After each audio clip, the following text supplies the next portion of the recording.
चाणक्य अपनी इस किताब में सेल्फ कंट्रोल के ऊपर बहुत ज़्यादा फोकस करते हैं और सेल्फ कंट्रोल के ऊपर तुम्हें मैं अपनी एक पर्सनल स्टोरी बताता हूँ। साल 2014 में मैं अपने एक मेंटोर के साथ एक ऑर्गेनाइजेशन में काम कर रहा था, ठीक है? उनके प्रोडक्ट्स सेल्स करते थे हम एक ऑर्गेनाइजेशन की और मेरे मेंटोर के पास डिस्ट्रीब्यूशन थी उस कंपनी की, तो उनके घर पे प्रोडक्ट्स रहते थे और मेरा उनके घर के ऊपर आना-जाना लगा रहता था। मेरे मेंटोर की एक बहन थी, ठीक है? और कुछ ही दिनों में मुझे पता चला कि उनकी बहन मुझे लाइक करती है, ठीक है?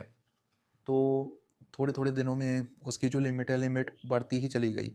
वो मम्मी को कॉल करके ये बोलती रहती थी कि प्रदीप मेरे से बात नहीं करता, उसको बोलो मेरे से बात करने के लिए, ठीक है? एक दिन उसकी कॉल आई मुझे और मैंने उसको बोला कि तुम मुझे कॉल मत किया करो, बिकॉज़ तुम्हारी कॉल से मेरे काम के ऊपर इम्पैक्ट पड़ता है और डिस्टर्बेंस होती है। मैं बिज़ी रहता हूँ अपने काम पे, मत कॉल किया करो, ठीक है?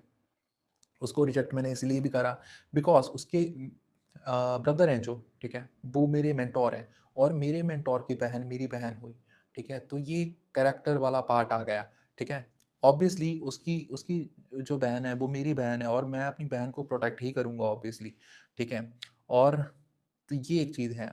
आज की डेट में उन फैमिली के साथ हमारे बहुत तगड़े रिलेशंस हैं। वो इसलिए हो पाए क्योंकि बचपन में 16 साल की उम्र में ठीक ही मेरा करैक्टर शुरू से ही स्ट्रॉन्ग है। तो इस करैक्टर की बात चाणक्य भी कर रहे हैं, ठीक है? सेल्फ कंट्रोल ही सबसे बड़ा पार्ट है करैक्टर बिल्डिंग का। इस चीज़ को ध्यान में रखो और अपने आप को अपने करैक्टर को कैसे स्ट्रॉन्ग करना है, ठीक है? तो तुम इस अकाउंट को फॉलो करो, ठीक है? मेरी बहुत वीडियोज़ मैंने ऑलरेडी इसके ऊपर डाली हुई हैं, ठीक है? और मैं इसके ऊपर वीडियोज़ बनाऊँगा, ठीक है? कि कैसे तुम अपना माइंडसेट और कैसे स्ट्रॉन्ग कर सकते हो। तो प्रोवीर अकाउंट्स को फॉलो करो। Thank you so much.